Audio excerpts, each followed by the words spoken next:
ada dokter, ada DR ya, DRJ. Ini DRJ ini mungkin yang jawab nanti Prof. Imran lah ya. DRJ, gak ada uji lab kok, ditahan penjara udah 2 bulan, belum terbukti kok kok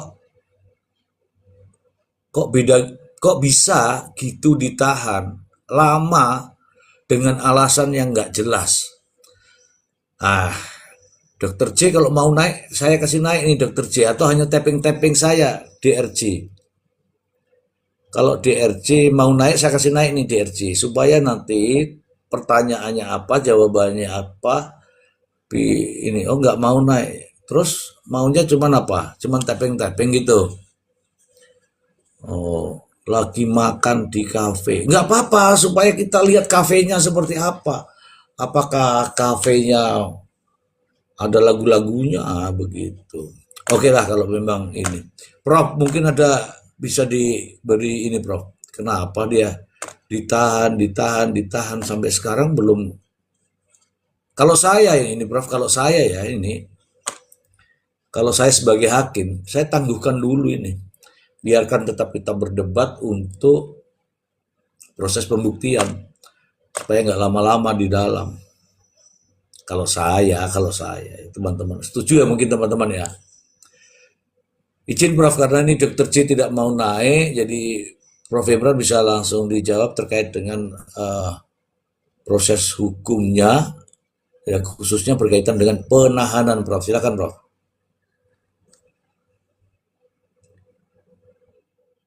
Iya, Mr. C. Jadi nggak ada uji labnya tadi. iya sebenarnya nggak ada uji labnya. Iya sih sebenarnya. Iya, kalau uji labnya itu sebenarnya dia sebenarnya nggak ada kaitannya tuh dengan penahanan sebenarnya. Kaitannya dengan pembuktian. Pembuktian artinya itu dua hal yang berbeda.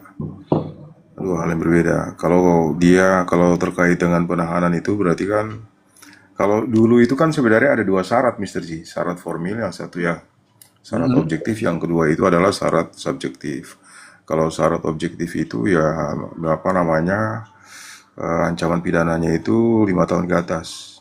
Kalau dia di bawah 5 tahun berarti kalau dia di bawah 5 tahun berarti dia nggak boleh ditahan tuh. Lalu yang kedua itu adalah syarat subjektif. Syarat subjektif itu kembali kepada otoritas dari penegak hukum ya. Penegak hukum kira-kira ada berapa? Kalau nggak salah 3 deh. Kalau nggak salah dikhawatirkan melarikan diri, menghilangkan barang bukti, ataukah mengulangi perbuatannya. Sebenarnya itu. Tapi kalau di KUHP baru kita ini ada dilakukan reformulasi sebenarnya Mr. G.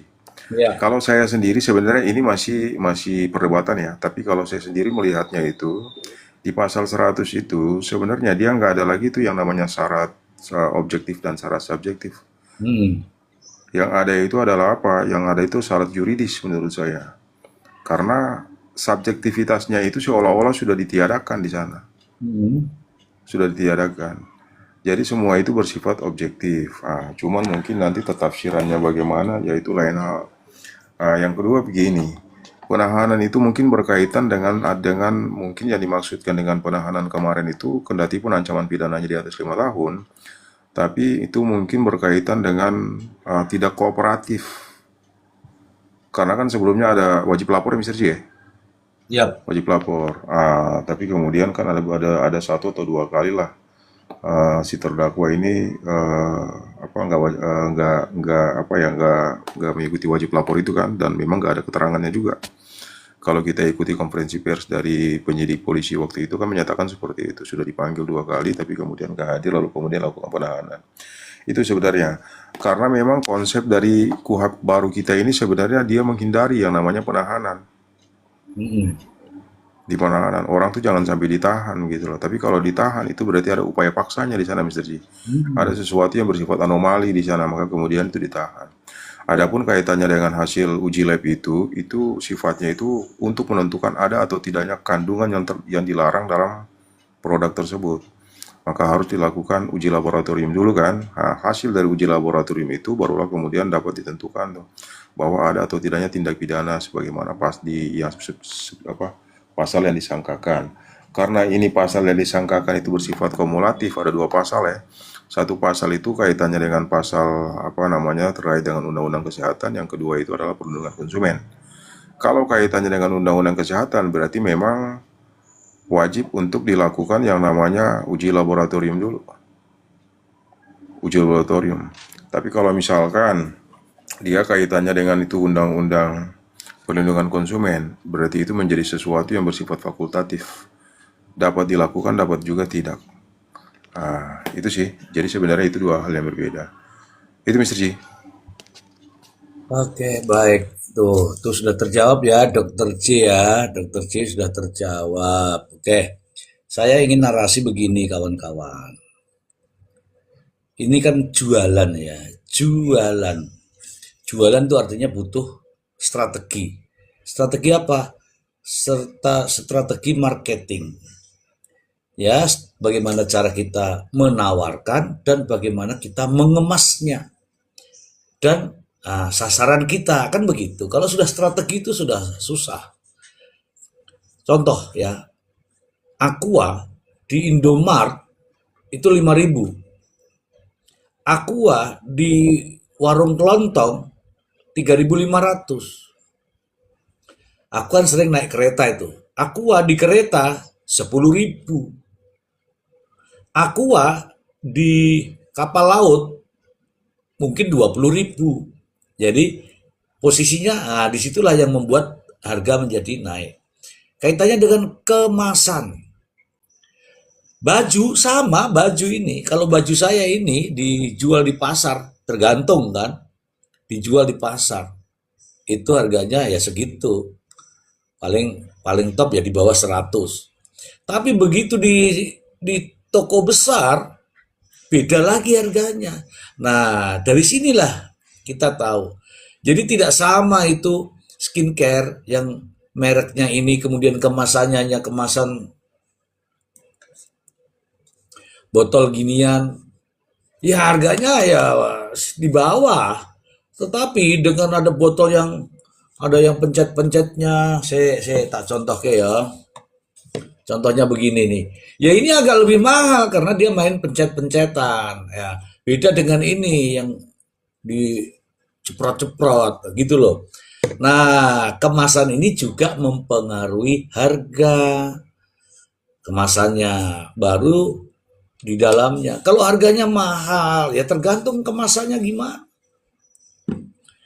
Begitu loh kawan-kawan. Jadi kalau ada yang teman-teman mengatakan bahwa kalau memang itu harganya mahal, kemudian kemasannya bagus, packingannya bagus, kemudian sampai di rumah juga itu kita senang, ya harganya mahal wajar.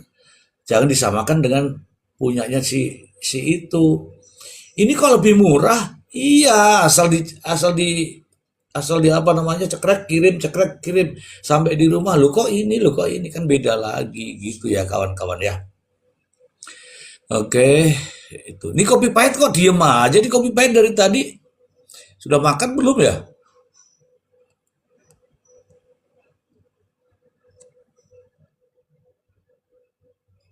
Tuh, toh kopi pahit ini tidur kali. Enak banget tuh kalau dengar suaraku terus tidur itu. Oke, terima kasih ya Prof. Imran atas penjelasannya terkait dengan tadi apa namanya itu mengenai ini ya dari Dokter C tadi ya. Dokter C sudah dijelaskan ya proses penahanannya. Begitu. Silakan saya berikan ke. Mr. G. Izin, Mr. G. Ya, ya, ya, ya. Kalau artinya kalau dalam penjelasan itu ada yang masih kurang dan mungkin masih mau diperjelas lagi nggak apa-apa. Nanti kalau butuh masih ada pertanyaan nggak apa-apa sebenarnya. Cuman saya tadi mau sampaikan begini. Kalau dia kaitannya dengan kandungan berarti memang harus dilakukan uji lab. Uji lab. Uji lab. Tapi kalau misalkan dia sifatnya itu overclaim, berarti kan dia lebih mengarah pada undang-undang perlindungan kesehatan sebenarnya. Uji lab itu untuk memastikan untuk unsur-unsur dalam undang-undang kesehatan sebenarnya. Sementara kalau yang tadi apa namanya overclaim ya, kalau overclaim itu lebih kepada pendekatan administratif. Jadi kira-kira antara apa yang diklaim itu, apa yang diklaim itu kira-kira nanti dilihat ingredientnya itu ada apa enggak kira-kira begitu. Artinya begini, kalau misalkan seseorang itu lolos dari tindak pidana apa namanya dugaan tindak pidana undang-undang kesehatan, maka eh, belum tentu dia lolos pada Undang-Undang Perlindungan Konsumen. Begitu, Mr. Ji. Jadi Oke. kalau kita baca gradasinya begitu. Karena apa yang terkandung dalam Undang-Undang Konsumen itu rumusan yang terdapat dalam sebentar, izin, sorry. Rumusan yang terdapat dalam Undang-Undang Konsumen itu juga terdapat pada Undang-Undang Kesehatan. Normanya, Hmm. normanya. Cuman pendekatannya rada berbeda gitu loh, Mr. Ji. Itu, Mr. Ji. Baik, baik. Termasuk juga ancaman hukumannya ya, Prof ya. Masuk juga ancaman hukumannya. Itu berbeda ancaman hukumannya. Kalau di Undang-Undang Kesehatan itu kan dia jauh lebih berat ya. Karena itu kaitannya dengan dia sudah mengancam kesehatan kan. Iya. Tapi overclaim ini dia lebih kepada pendekatan administratifnya, Mr. Ji. Baik, baik, baik. Sebentar dulu ya teman-teman ya, saya tak narasi dulu. Saya kalau kaitannya dengan overclaim, sebenarnya saya juga mau laporan ini, Prof. Kemarin itu ini mohon maaf nih beneran nih teman-teman. Ada MMT di situ ya dengan kemudian berdiri di situ di lampu merah. Saya baca Maerot memperpanjang dan memperbesar. Itu overclaim sebenarnya itu. Overclaim itu. Kalau begini Pak tuh Mr. Ji, Mr. Ji, saya itu bukan overclaim, bukan oversize. ah, oversize. Ya lapor, saya tanya dulu sama Bang Masi, lapor kemana itu kalau Bang Masi? Saya sudah datang ke sana, dia bilang memperpanjang, tapi kok tetap saja Bang Masi? Mr. G, Ya, tadi kan saya mau bilang over promosi memang, tapi Prof sudah bilang oversize, ukurannya panjang begitu dan bisa memperpendek, memperpanjang juga kan? enggak memperpendek, Oh, memperbesar dan memperpanjang, memperpendek memper, mah jadi enggak jelas itu. Jangan ditambahin memperpendek, payah itu. aduh, berarti Mr. G kita cari undang-undang dulu nih. Iya. Karena kan Prof sudah bilang tadi bukan overclaim, Hmm. bukan juga over promotion ya. Hmm. Tapi oversize tadi, aduh, besar panjang. Tapi kalau faktanya nggak terjadi,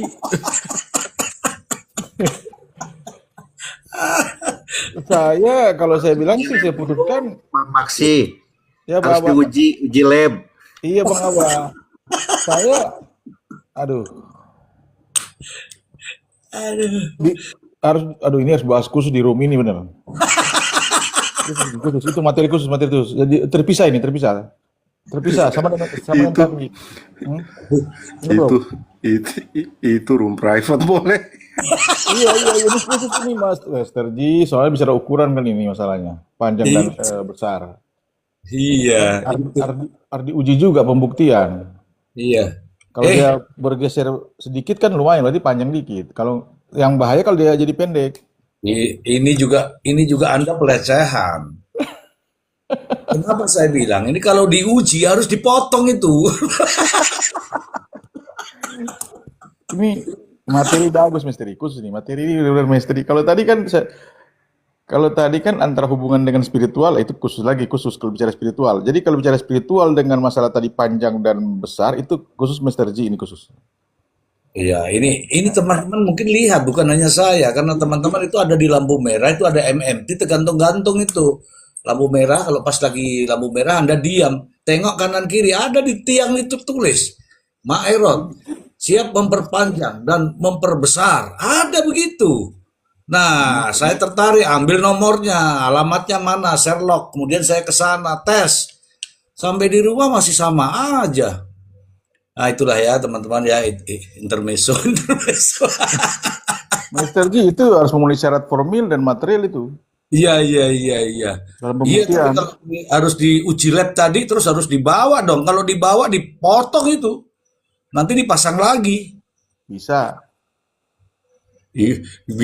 Dia bilang bisa itu berarti Ma- sudah. ma- materi ini misteri udah nambah misteri. Tadi ada yang nambah materi tentang spiritual yang maha Ya. kuasa. Jadi kan artinya pembahasan doktif, kemudian lari ke spiritual. Sekarang misteri tambah lagi Hmm. panjang dan lebar. Eh, ini nambahin lagi nih lebar nih.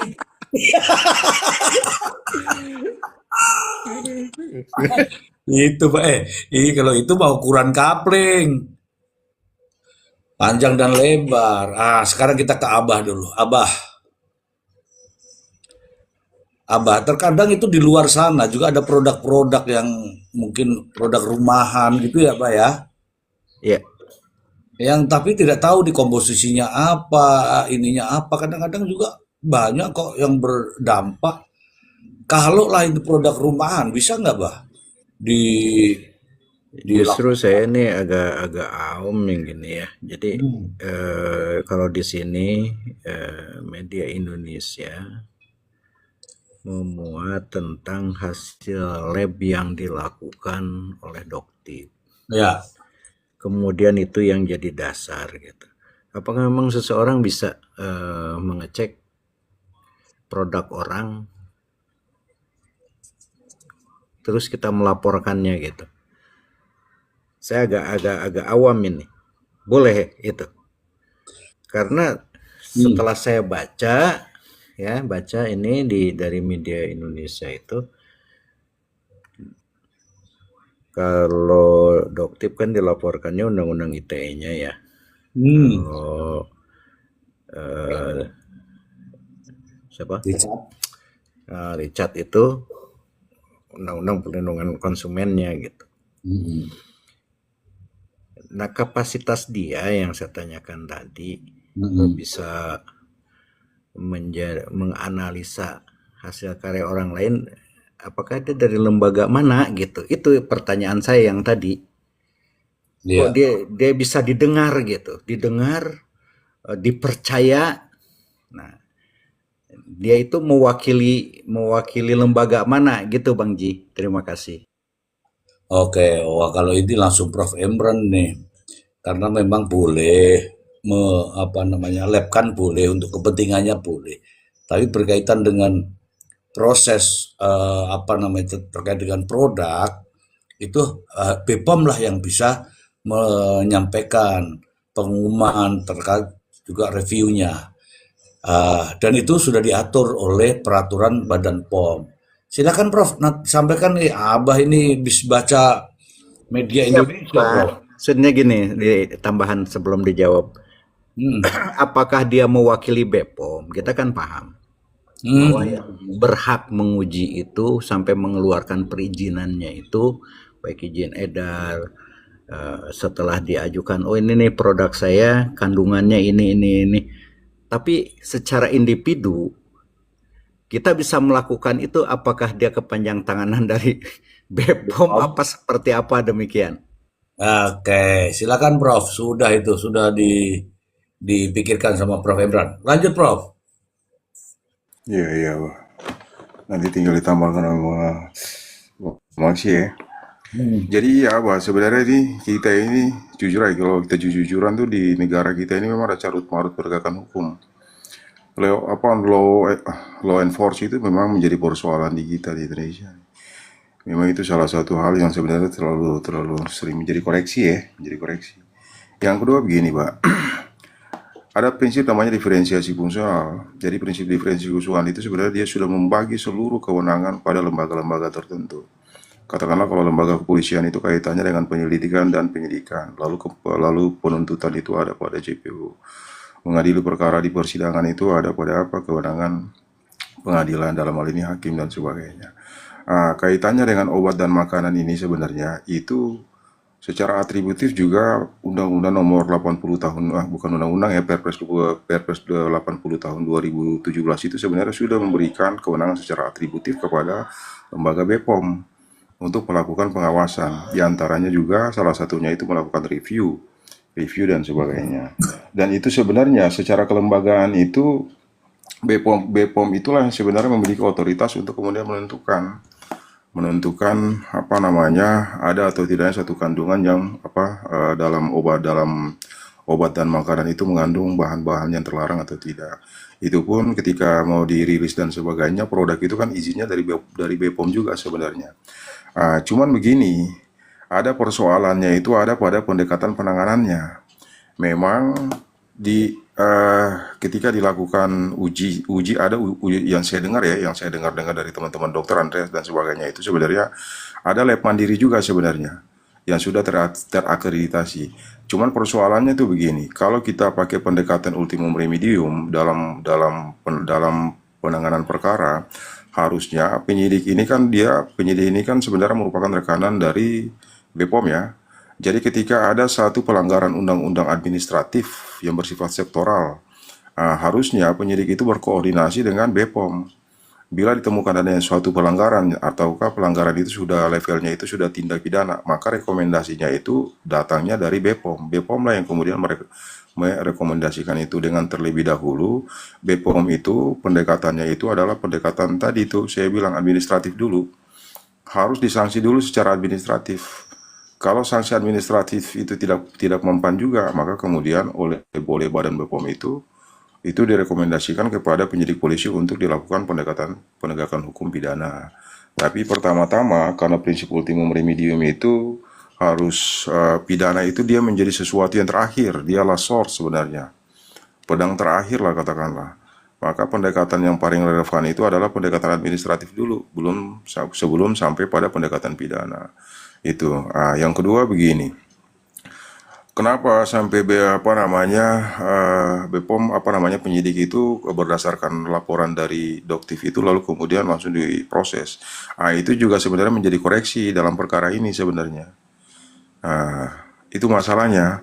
Salahnya karena kalau kita baca Undang-Undang Nomor 1 Tahun 2026 itu kaitannya dengan penyesuaian pidana itu ada pasal 613. Pasal 613 itu sebenarnya memberikan syarat tentang itu. Apabila ada undang-undang di luar daripada undang-undang ini, artinya undang-undang pidana ya, yang bersifat sektoral, yang mengatur tentang sanksi pidana dan sanksi denda, maka yang diutamakan itu adalah sanksi administratifnya dulu. Karena pendekatannya sanksi administratif, maka yang paling berwenang adalah BPOM. Cuman dalam kasus ini nggak seperti itu pelaksanaannya. Padahal Undang-Undang Nomor 1 Tahun 2006 itu secara imperatif sudah memerintahkan kepada lembaga-lembaga negara ini untuk melaksanakan apa yang dimaksud dalam pasal 613 itu. Tapi entah kenapa kasus ini bisa berjalan tanpa didahului dengan koordinasi dengan BPOM. Saya berpikirnya begini, Mr. G. Ya, Tadinya itu ketika ada pengaduan dari masyarakat, lalu kemudian sampai pada penyidik polisi. Polisi sebagai rekanan dari BPOM harusnya berkoordinasi dulu. Sebelumnya melakukan koordinasi dengan BPOM. Hasil dari penelitian BPOM itu barulah kemudian bisa dijadikan sebagai rekomendasi kepada penyidik untuk melakukan penindakan. Tapi pendekatan administratif itu ya perlu didahulukan. Sebenarnya begitu, Mr. G. tadi pasal berapa itu yang penyesuaian itu? Itu pasal 613 Undang-Undang Nomor 1 Tahun 2026.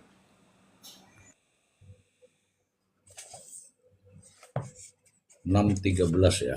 Jadi sambil Bang Ji membuka itu, nah ini kan dari fakta persidangan gitu Prof ya, bahwa tadi penjelasan dari Prof sangat jelas bahwa BPOM belum ada alatnya untuk dapat menguji kandungan tersebut apakah ada WT atau tidak.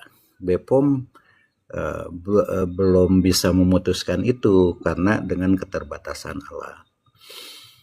Nah ini sampai di persidangan ini kan karena syarat-syarat dari awalnya menurut saya pribadi ini sangat-sangat kurang memenuhi syarat. Makanya tadi saya bertanya gitu. Jadi jelas bahwa yang dapat memberikan sanksi, memberikan rekomendasi kepada penyidik itu adalah BPOM. Gitu. Nah, sementara BPOM sudah memberikan sanksi untuk mencabut produk yang diduga itu, kemudian penjelasannya bahwa alatnya kita belum ada untuk menguji seputar yang dipermasalahkan mengenai WT tadi. Demikian Prof. Jadi ya sih sebenarnya. Jadi sorry tadi saya mau ngomong apa ya lupa saya. Jadi gini, kalau dia sanksi administratif itu, kalau BPOM itu kan memang memang apa namanya, kewenangannya BPOM itu memang kewenangan pengawasan sebenarnya kaitannya dengan obat dan makanan. Pengawasan itu juga diantaranya itu artinya ketika pengawasan terdapat satu produk yang memang dianggap melanggar ya. Jadi ada pelanggaran, ada kejahatan. Itu ada perbedaan tuh. BPOM itu hanya bisa melakukan pengawasan kaitannya dengan administrasi. Administrasi berarti dia masih bersifat pelanggaran. Kalau dia pelanggaran berarti pelanggaran administratif. Kalau misalkan terdapat dugaan kaitannya dengan tindak pidana, berarti itu sudah kejahatan. Maka kemudian dilimpahkan kepada penyidik polisi untuk ditindaklanjuti untuk dilakukan pro justisia. BPOM sendiri dalam kategorisasi pengawasannya itu dan punishmentnya itu dia hanya bisa sampai pada apa? Punishmentnya itu pencabutan izin. Pencabutan izin. Sebenarnya itu. Itu bisa pun nanti dia bisa pendekatannya itu tadi administratif tadi, denda administrasi kan begitu. Tapi frasa denda administrasi terminologi yang dipakai di apa namanya punishment administrasi itu ketika dia sampai pada rumusan rumusan pidana itu namanya denda, Mr. Ji. Ya. Denda. Jadi kalau kita baca pasal 65 KUHP itu kan ada gradasinya. Gradasi pidana ya. Pertama pidana penjara, yang kedua pidana pengawasan, yang ketiga pidana tutupan, yang keempat itu adalah denda, lalu yang kelima itu ada kerja sosial. Sementara kalau di pasal undang-undang yang didakwakan itu kan ada dua pasal ya, satu undang-undang kesehatan, yang kedua adalah undang-undang perlindungan konsumen. Di dalam kedua pasal itu sanksinya itu pun sebenarnya ancaman pidananya itu juga dialternatifkan. Artinya apa? Ada ancaman pidana atau diancamkan secara alternatif nih, bisa dijatuhi pidana atau denda. Maka konsekuensinya penjatuhan yang paling, kalau kita merefer pada pasal 53 berarti jika ada satu pasal yang mengatur tentang ancaman pidana dan ancaman denda, maka hakim harus menjatuhkan ancaman denda terlebih dahulu, ancaman pidana denda terlebih dahulu. Gitulah Mr. Ji. Jadi ada perbedaan. Kalaupun secara terminologi dia berbeda, tapi secara substansial itu sebenarnya sama. Denda administratif, tapi kalau dipidana kan namanya tuh pidana denda namanya, Mr. Ji. Pidana denda. Jadi kalau saya boleh berhitung begini, mau saya sampaikan tuh gini. Kalau misalkan pidana denda itu nggak bisa dilaksanakan, maka kemudian ya baru dialternatifkan ke pidana penjara. Jadi katakanlah orang ini dijatuhi pidana denda dulu nih, dia nggak bisa bayar nih karena dia nggak punya duit nih. Ya akibatnya dia menjalankan hukuman penjara. Gitu sih. Abah izin kalau masih kurang nanti jelasin ditambahkan sama Bang Masih. Ya, siap. Prof, satu lagi ya, terakhir penutup boleh kan? Karena tadi dikasih kesempatan nih. Boleh. Kalau menurut saya ini kan statusnya, ya saya kalau ngutip ya dari media Indonesia, saya baca-baca statusnya kan ini status quo karena dua-dua sudah dijadikan tersangka. Berawal kan dari sana. Nah ini medianya tadi saya sebut. Nah, dua-dua menyandang status tersangka dalam kasus yang berbeda. Berbedanya satu beda pasal aja. Ya ITE sama ini. Ya. Nah jadi tadi kan oleh Prof ya, yang nggak paham saya sampai saat ini, yang punya kewenangan penuh itu adalah BPOM. Tapi kok seseorang ini dengan sama-sama statusnya pengusaha, hampir mirip-mirip produk yang dia jual, tapi kok saling menjatuhkan. Nah ini dan yang lebih anehnya kok bisa sampai ke persidangan gitu. Padahal kalau menurut kita baca bahwa rekomendasi dari BPOM-nya tidak seperti itu. Demikian, terima kasih Bang Ci. Silakan dilanjut dengan yang lain. Prof, silakan Prof. Oke. Jadi itu sebenarnya saya pengen tambahkan tuh begini. Mungkin nanti kalau Mr. G buka-buka di pasal itu di KUHP kita itu ada yang kemarin kita diskusikan itu kaitannya dengan pasal 55 dan pasal 56. Nah, itu penyidik polisi itu ketika diperhadapkan dengan case-case tertentu yang butuh adanya suatu pendekatan yang bersifat scientific approach, maka harus berkoordinasi dengan lembaga-lembaga tertentu. Karena ini kaitannya dengan obat dan makanan, maka kan yang dibutuhkan itu adalah itu uji lab itu kan. Ya, Maka penyidik itu wajib kemudian berkoordinasi dengan BPOM. Itu pertama. Yang kedua tuh begini. Memang ada perbedaan sih, makanya tadi saya sampaikan bahwa uh, setiap undang-undang itu sebenarnya dia beririsan. Kaitannya dengan sama-sama pengusaha. Berarti sebenarnya itu dia lebih merefer pada undang-undang persaingan usaha sebenarnya. Jadi koreksinya ada di sana. Artinya kita nggak bisa serahkan itu pada BPOM. Karena itu ada pada lembaga tersendiri sebenarnya. Bahwa nanti BPOM itu merekomendasikan kepada lembaga itu, komisi tersebut, ya itu soal lain. Nah, cuman hal yang paling prinsipil itu begini sebenarnya. Kalau dia sesama pengusaha, maka kalau misalkan pengen direview, berarti yang direview itu adalah produknya sendiri. ya, Ya kan? Produknya sendiri. Ketika dia mereview produk orang lain dengan sentimen tertentu, berarti kan sudah kelihatan kan persaingan usaha tidak sehat kan? duanya ya. Persaingan usaha tidak sehat. Artinya ada kepentingan untuk menjatuhkan produk lain dalam prinsip yang namanya monopoli market begitu Mr. G. Nah, monopoli market ini sebenarnya stigmanya itu diarahkan pada mobilisasi opini, memberikan stigmatisasi negatif terhadap produk tertentu, tapi produk kita ini dibagus-bagusin kira-kira gitu Mr. G. Nah, dibagus-bagusin. Artinya kan begitu kan? Artinya ketika ada produk lain yang kita review jelek dan sebagainya. Berarti kan sudah kelihatan ya persaingan usaha yang tidak sehat ya Mr. J ya. Siap. Nah, itu sebenarnya makanya kalau BPOM sendiri itu ada produk BPOM itu dalam bentuk peraturan yang kemarin kami sebenarnya ada Dr. Andreas, Mr. J juga waktu dengan BPOM ya. Siap. Sudah kami diskusikan juga kaitannya dengan peraturan BPOM nomor 16 tahun 2025. Sebenarnya peraturan BPOM nomor 16 tahun 2025 itu triggernya itu berangkat dari KSNM sebelumnya tuh. Karena ada review-review yang memang dilakukan tanpa kewenangan tadi.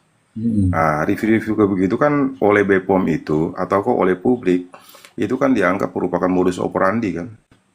Yang bisa kemudian menimbulkan adanya upaya pemerasan dan sebagainya. Itu salah satu contoh konkret itu ada pada KSNM kemarin ini. Yang hari ini kan sudah diputus inkrah ya, Maka dalam dalam peraturan BPOM nomor 16 tahun 2025 itu memberikan ruang kepada masyarakat untuk masyarakat itu berpartisipasi dengan BPOM. Ketika masyarakat menemukan adanya produk yang memang dianggap berbahaya ataukah mungkin diduga melanggar aturan, maka masyarakat itu bisa berkoordinasi dengan BPOM.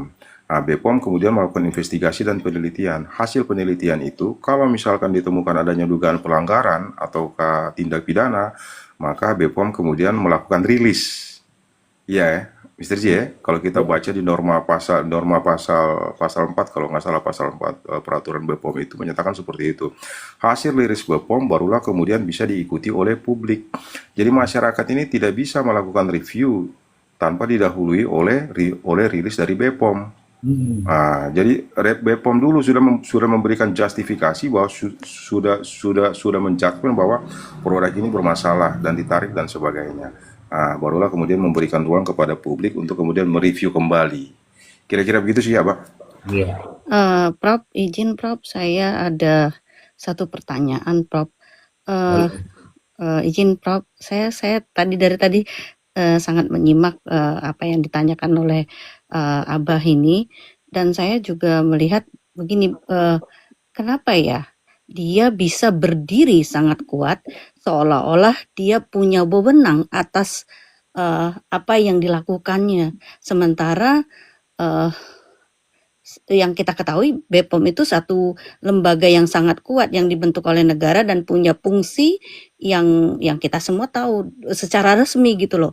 Artinya beliau ini berdiri sebagai apa gitu loh? Sebagai utusan BPOM atau berdiri sebagai dia pribadi atau berdiri sebagai masyarakat atau LSM gitu loh. Terima kasih, Prof. Ya, Prof. Silakan, Prof. Berdiri sebagai Nah, apa? saya kira itu mewakili kepentingan sebagai pribadi sebenarnya. Cuma mengatasnamakan apa namanya masyarakat itu kan dalil ya. Dalil ya. Karena kan sejauh ini kan belum ada bukti-bukti yang memang menunjukkan bahwa memang beliau itu adalah representatif dari masyarakat kan. Itu satu. Jadi kaitannya dengan pelaporannya sendiri kan apa namanya itu juga bukan merupakan representasi dari BPOM. Karena ya BPOM memang nggak pernah untuk mendelegasikan kepada ya si X ini untuk mengajukan laporan dan sebagainya. Karena dalam konteks yang namanya penegakan hukum itu kan dia bukan person to person, tapi government to government atau mungkin dia lembaga ke lembaga. Nah, lembaga ke lembaga. Tapi kalau ini kan nggak seperti itu. Bahkan tadi kalau kita baca pasal-pasal tadi yang sudah saya jelaskan tadi itu sebenarnya dia memberikan kewenangan kepada lembaga, bukan kepada pribadi. Gitu. Nah, cuman dalam penanganan kasus ini ya saya juga aneh kok kenapa nggak dilakukan dulu yang namanya ultimum remedium itu, kok bisa langsung pada pro justisia. Padahal ultimum remedium itu mensyaratkan adanya pendekatan administratif dulu sebelum sampai pada pendekatan pidana. Itu sih, Kak. Terima kasih, Prof. Tapi sebenarnya ada pertanyaan menggelitik di hati saya gitu loh, Prof. Eh, eh, mungkin saran ya,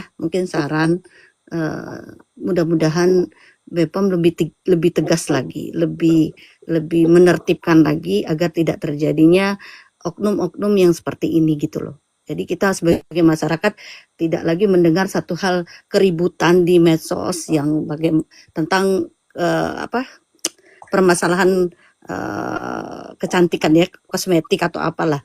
Jadi kita agar sebagai masyarakat kita percaya nih ada lembaga yang punya kekuatan hukum yang memiliki satu kewenangan yang cukup untuk memberikan satu informasi atau wewenang yang bagi kita masyarakat untuk menjadikan satu ketenangan gitu loh, Prof. Terima kasih. Baik. Jadi gini, kemarin itu sebenarnya kami juga diskusikan juga kira-kira apa yang akan dilakukan oleh BPOM ketika ada review-review yang dilakukan secara tanpa kewenangan. Memang BPOM sendiri sudah menyatakan bahwa sudah berkoordinasi dengan Barreskrim. Tapi memang saya sendiri, artinya kalau kita bicara dari sisi hukum, agak sulit untuk kemudian menjerat orang ini. Karena kita nggak punya artinya instrumen hukum yang memang benar-benar tersedia untuk kemudian menjeratnya kan. Kalau ada, saya kira pasti sudah dilaksanakan. Memang sebelumnya itu ada pada undang-undang itu tadi itu persaingan usaha tadi itu Mr. G. Itu ada. Dia di situ dalam saya lupa pasal berapa ya kalau nggak salah pasal 55 atau pasal berapa begitu. Itu merumus ke dalam rumusannya itu sebenarnya itu memberikan ancaman terhadap monopoli dan persaingan usaha tidak sehat itu sebenarnya Mr. G. Tapi ketika ada undang-undang cipta kerja kemarin, itu kemudian merubah. Yang tadinya itu ada sanksi pidananya, malah kemudian dirubah oleh undang-undang itu menjadi itu kemudian merubah pasal yang ada pada undang-undang persaingan usaha itu menjadi sanksi administratif. Nah, itu sebenarnya padahal sebelumnya itu ada ancaman pidananya. Maka saya kira tadinya kalau misalkan klausula dari ancaman pidana itu masih ada dan masih existing sampai hari ini, saya kira itu kita bisa pendekatannya itu kepada itu. Kita bisa menggunakan instrumen hukum di undang-undang persaingan bisnis tadi. Persaingan usaha tadi, iya. Itu. Cuman karena sekarang ini sudah dirubah menjadi ancaman sanksinya itu menjadi sanksi administratif. Maka ya orang bisa dengan sewenangnya kan, bisa dengan seenaknya kan. Paling terburuknya itu, katakanlah kalau misalkan ada yang tidak terima dan sebagainya, pendekatannya itu seperti yang dilakukan oleh Dr. Andreas. Cuman konsekuensinya itu hanya sifatnya itu pencemaran nama baik. Itu loh Mr. G. Yep. Ancaman pidananya juga ringan masalahnya Mr. G. Makanya saya sih berpikir ini harusnya menjadi perhatian dari apa namanya legislator kita lah ya, kira-kira harus merumuskan apa ya, artinya peraturan undang-undang atau apa yang memberikan punishment.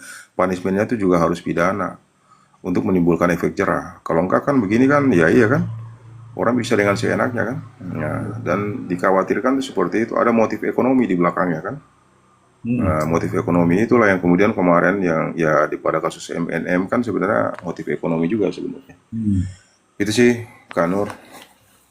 Malam Bang Prof, Cuan. terima kasih Prof. Terima kasih penjelasannya. Baik, sebentar ya, saya berikan diri saya dulu. Jadi, apa yang kita bicarakan itu sebenarnya sudah disampaikan juga pada saat proses persidangan. Bahwa apa yang dia apa namanya itu lakukan, review-review itu sudah dilarang.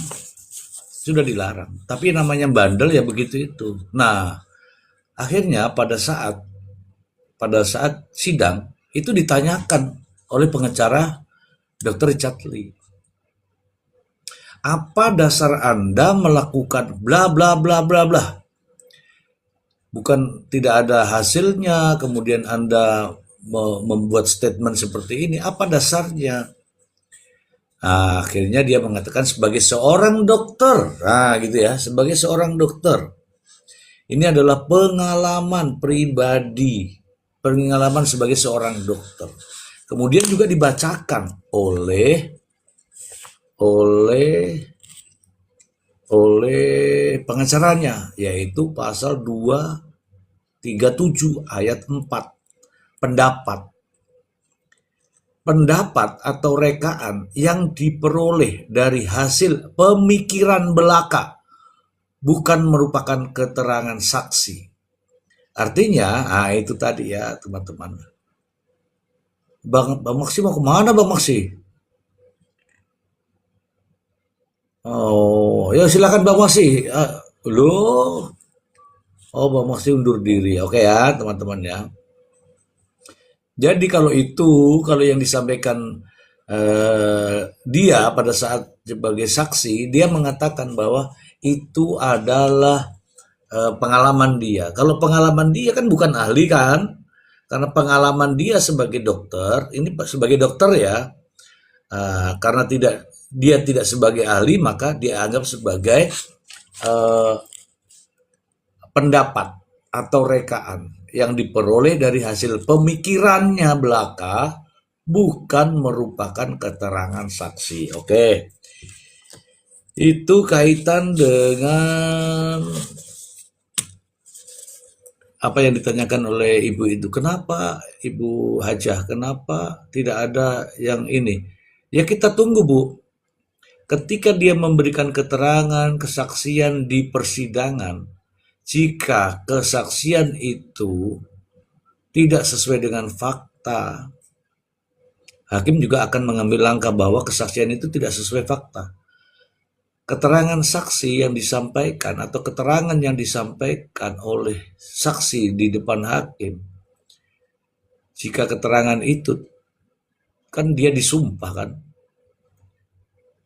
keterangan saksi kan disumpah. Kalau tidak sesuai dengan fakta, maka itu menjadi keterangan palsu atau sumpah palsu. Kalau sumpah palsu, ada ancaman pidananya. Terima kasih tadi ya, ada diingatkan ya. Kebetulan ini teman-teman, saya juga memegang buku ini. Kebetulan ya, ini ada yang dibacakan Prof. Emran tadi di sini. Undang-Undang Nomor 1 Tahun 2026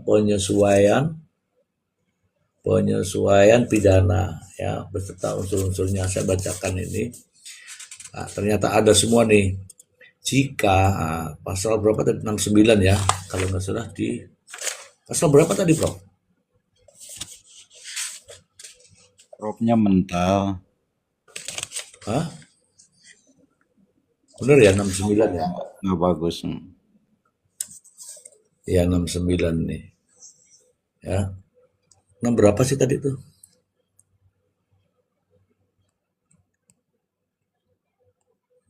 Oh, problemnya mental.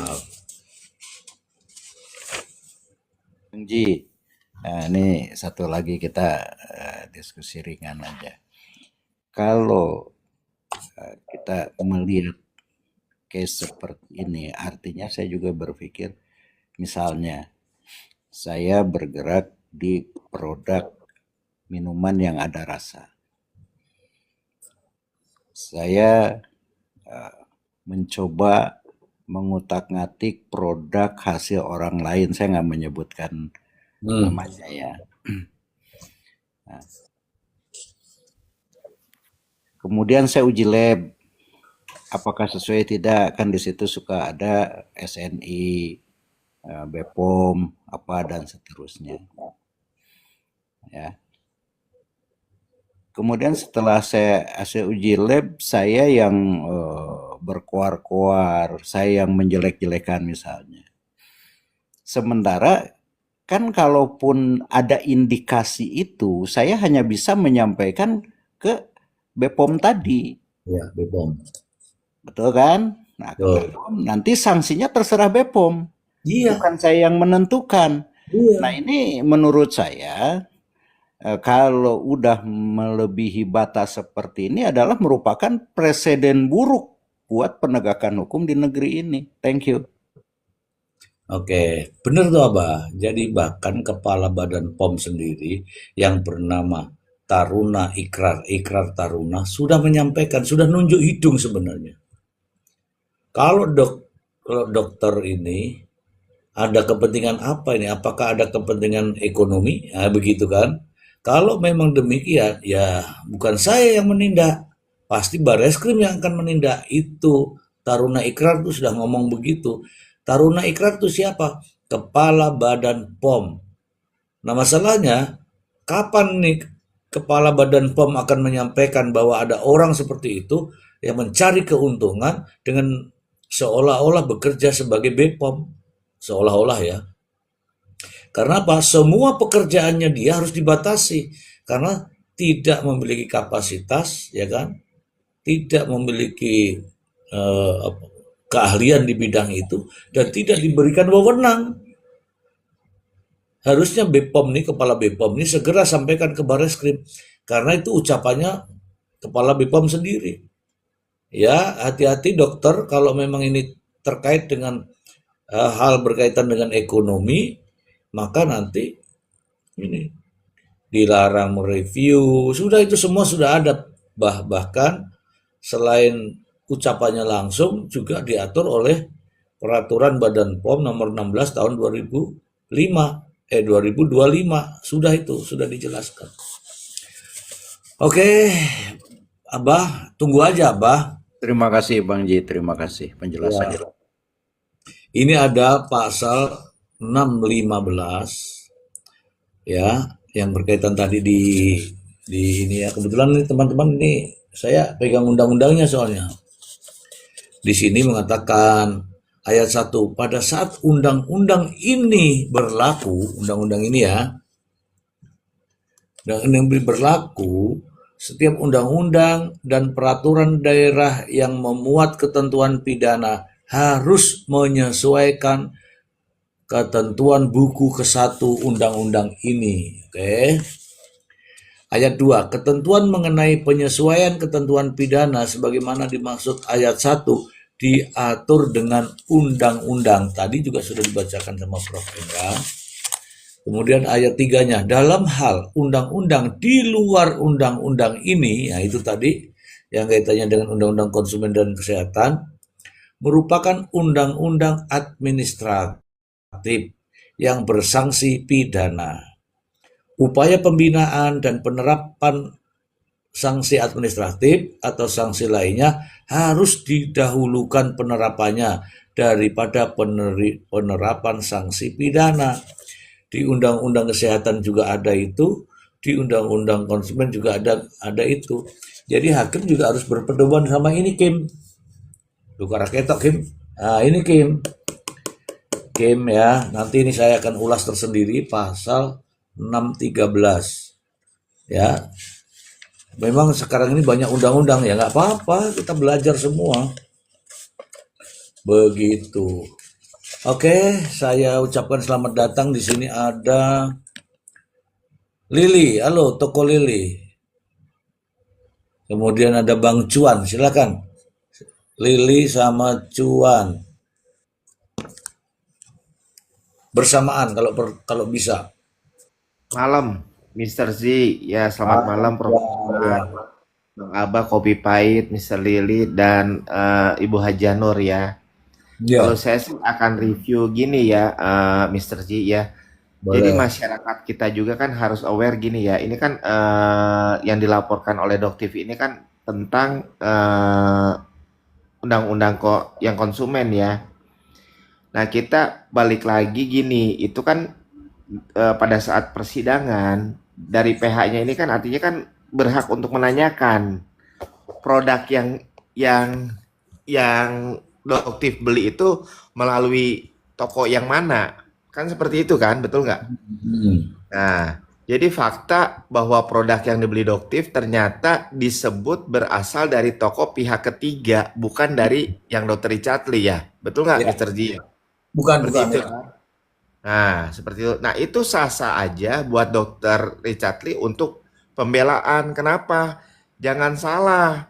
Sekarang produk apapun istilahnya banyak KW-nya. Betul nggak, Mister Ji? Betul, betul. Ini hati-hati loh. Ya, jadi dakwaan perlindungan konsumen pada dasarnya harus menghubungkan pelaku usaha bahwa itu benar-benar produk itu berasal dari Dokter Richard Lee. Hmm. Makanya alurnya dari Dr. Richard dan PH-nya itu harus ada surat penunjukan segera lengkapi untuk payung hukum. Hmm. Ya, payung hukumnya yang benar-benar yang sah menurut Dr. Richard Lee, ya bukan yang dibuat-buat loh ya, pas sejak awal. Kalau memang dari si Doktiv dia belinya bukan secara sah, itu udah runtuh, Mister Z.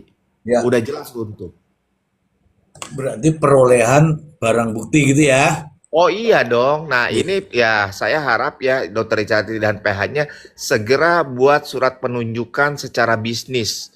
Siapa Hmm. distributornya dan dari yang distributor itu ya artinya dia kan akan tunjuk lagi Iya, oke. resellernya. Itu aturannya ada. Itu Hmm. aturannya ada. Nah biar kenapa netizen dan masyarakat ini dicerdaskan. Jadi jangan sampai oh ya orang membuat laporan seolah-olah benar. Padahal ya yang namanya produk itu untuk tujuan kekayaan orang nekat bisa memalsukan Mister Z. Bukan artinya barang yang sebagai barang bukti itu palsu, bukan. Tapi tentu harus diselidiki. Dan Dr. Richard Lee selaku pelaku iya dan PH-nya dia sebagai bisnis berhak untuk menolak Hmm. mutlak karena itu bukan lewat saya Sebentar Bu aja. Ya, gitu. oke. Nah, jadi terus kan pada saat fakta persidangan dari dokter Richard Lee juga ya ini ya itu sempat sempat menanyakan tuh yang terakhir. Hmm. Apakah pernah terima uang 800 juta? Betul nggak? Nah Ya, itu, nah sebaiknya yang memberi itu segera melaporkan biar memperkuat lagi. iya, iya, iya, iya. Loh iya dong, ini Mr. Ji artinya gini loh, kita pengen bener-bener kebenaran itu terungkap di pengadilan. Hmm. Jadi nyambung, ini nyambung. Karena Hmm. kalau orang bener-bener review untuk konsumen, review murni, ujung-ujungnya jangan sampai berbau uang, nggak boleh. Betul, betul. Kalau tujuannya itu uang, itu modus. Ya, Masyarakat kita ini cerdas loh. oke. Nah, apalagi kalau terima uangnya lebih dari satu, pemberinya lebih dari satu orang, Mister Ji. Wow, itu berarti ya Itu modus-modus. silakan, itu Iya. silakan pakar-pakar hukum. Ya, Hmm. pakar-pakar hukum seperti Prof Emran ya menerjemahkan. Saya dari sisi bisnisnya, dari sisi yang masyarakat. Ya, masyarakat sekarang tuh cerdas semua. Oke, Gitu aja, Mister Ji. oke. Ini Bu Ajah nih kayaknya udah nggak sabar. Bu Ajah sebelum turun Bu Ajah, tolong closing statement supaya Komal ini tuh tersebar aura positif. Silakan Bu Aja.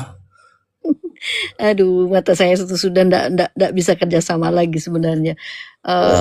Saya pastinya sebagai masyarakat hanya bisa menghimbau. Saya mengatasnamakan diri saya masyarakat ya. Masyarakat menghimbau, mudah-mudahan di negara yang kita besar ini tidak terjadi lagi hal-hal yang seperti ini. Bahwasanya kita sebagai masyarakat harus patuh dan taat atas ketentuan yang sudah berlaku. Dan kita juga harus bisa melihat bagaimanapun menjaga dan menghormati nama baik seseorang harus kita lakukan sebagai warga negara yang baik. Itu saja Bapak. Terima kasih. Mohon maaf, terima kasih Prof. Emran dan semuanya. Izin saya pamit. Saya udah enggak kuat matanya. Terima kasih, mohon maaf lahir dan batin, Mr. Z. Terima kasih atas roomnya. Terima Baik, kasih. terima kasih Bu Ajah Nur Anissa. Terima kasih pencerahannya. Pencerahan di Komal ini. Oke. Ini ada toko Lili. Tapi kok nggak bicara, Li? Li? Nah, terus Mr. Ji, saya mau tambahin satu lagi, Mr. Ji. Boleh, boleh. Jadi gini loh, kita ya sebagai masyarakat boleh bertanya ke doktif ya. Apakah doktif ya mengalami kerugian? Kerugiannya apa? Lo harus gamblang dong. Dan umumnya kalau yang melapor ini umum loh ya, orang yang normal dia harusnya memakai produk tersebut, Mr. Z. Setuju nggak, Mr. Z? Betul nggak? Jangan kita beli produk niatnya untuk investigasi, untuk mencari kesalahan. Ya, apalagi niatnya modus. Kalimat modus itu sangat negatif loh. Bener nggak? Betul. Nah, buktinya apa? Buktinya Anda beli produk Anda tidak pernah pakai. Artinya apa? Setuju nggak itu Mas Ji? Menurut saya ini modus. Modus Nah, lah. terjemahkanlah oleh pakar-pakar hukum. Saya berbicara dari sisi masyarakat. Kalau kamu beli produk dan kamu produknya tidak kamu pakai, artinya yang tahu diri kamu sendiri. Artinya sudah pasti niatnya bukan positif, Mr. Ji. Ya. Ya, apalagi ya yang disampaikan Dr. Richard, bener nggak Anda terima uang? Apalagi kalau terima uangnya lebih dari satu orang. Nah, itu gimana tuh, Mr. Z? Oke.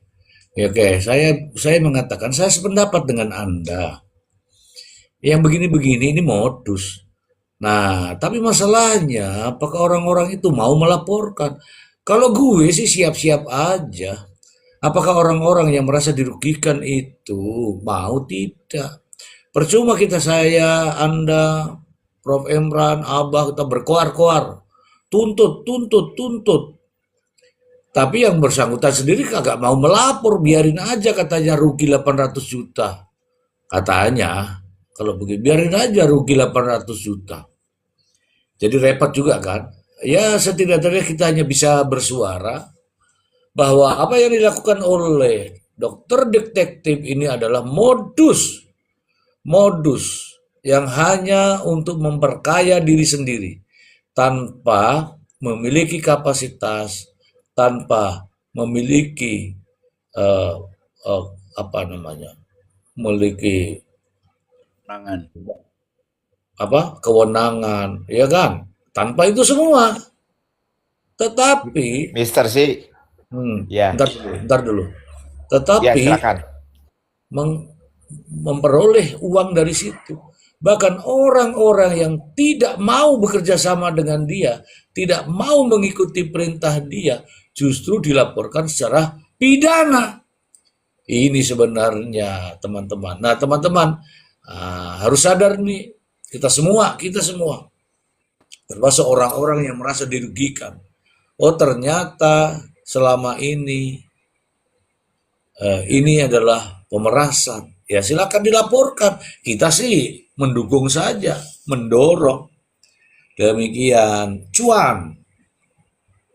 alurnya gini loh, Mister Si. Sekarang Dokter Richard ya, Dokter Richard dapat tanda terima atau dapat informasi bahwa si owner ini sudah memberikan uang kan. Mm, Artinya ada ketidakrelaan kan, betul nggak Mister Si? ya, Ada kan seperti itu kan. Nah ini harus ada yang merangkul, hmm, harus ada yang membackup, harus ada lawyer, hmm, ya kan? hmm, Nah, kenapa? Kalau Anda tidak mau melapor, Anda artinya melakukan pencemaran nama baik terhadap Doktif dong. hmm. Nangkep ya, Mister Ji ya. Nah, ini Tangkap. karena kasusnya naik kan, Anda sudah ungkapkan nih, saya kasih duit loh gini gini gini gini. Ya, ini kayaknya saya diperas lah atau pokoknya ada tekanan lah. Ini menurut saya harus ranah hukum.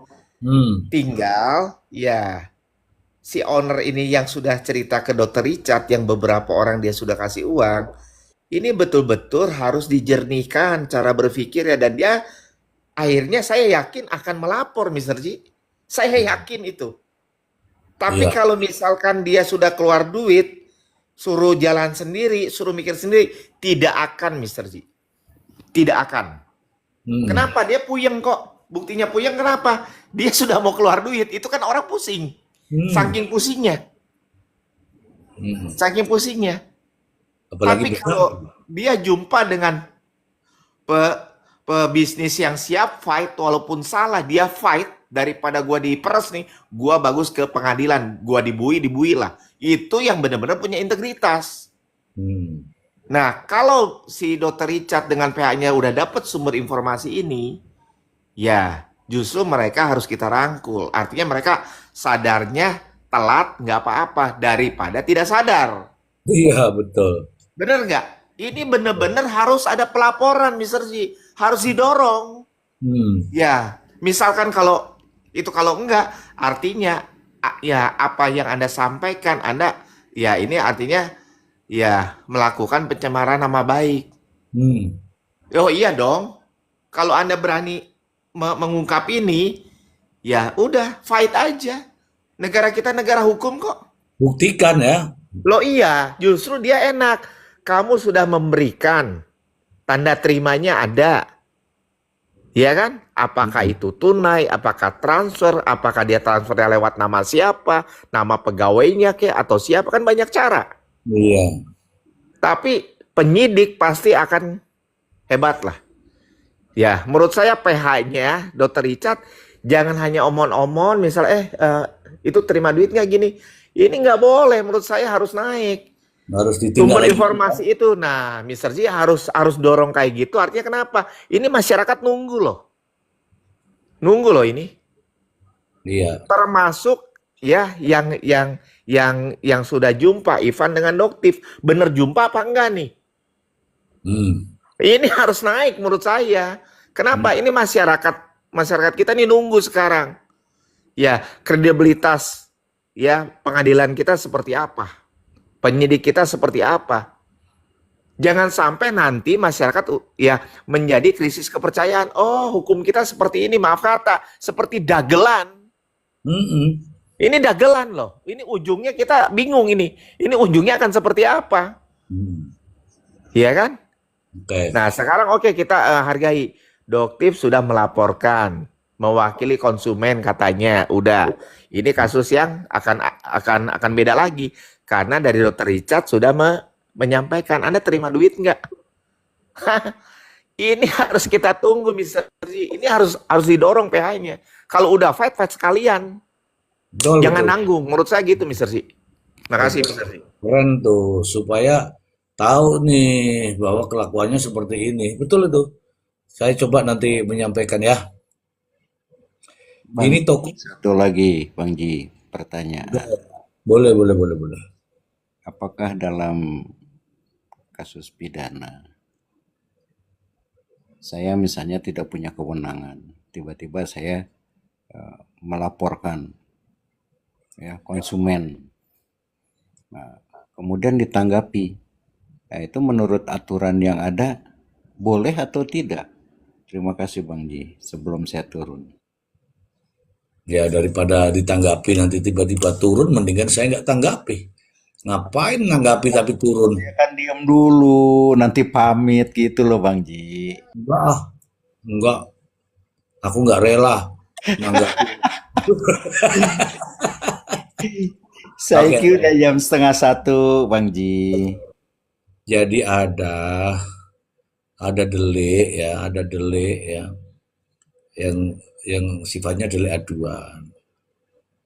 Yang orang yang melapor adalah orang yang dirugikan.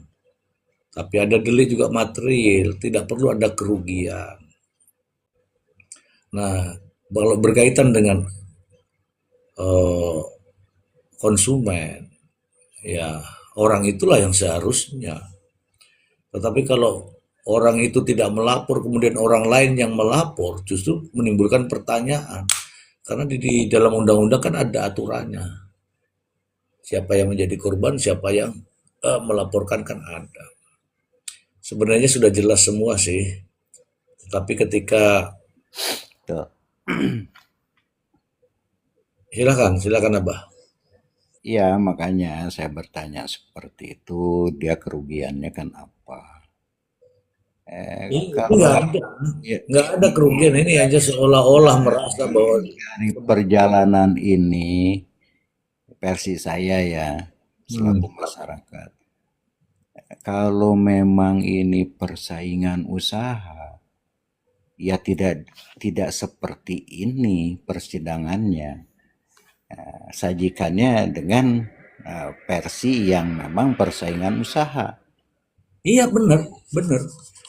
Nah, kalau ini kan ya kita baca ya banyak kejanggalan itu. Betul, betul. Makin makin gimana, makin ingin tersenyum aja gitu Bang Ji. Iya. Karena udah setengah satu ya Bang Tunggu Ji, sebentar, Abah. Bang Tunggu sebentar, Bang Abah. Ini Cuan. Siap siap asisten siap. saya, asisten saya ini sudah mau ngomong dari tadi, tapi nggak sempat. Ditunggu Bang Ji, ditunggu. Ya, saya kasih tahu dulu, asisten bangun dulu, pakai lipstick, pakai daster, langsung. Apa itu yang terjadi sebenarnya itu? Dia bilang begini, Mbak, itu kompetitor. Apa sih itu kompetitor? Nih kita dengerin nih. Kompetitor.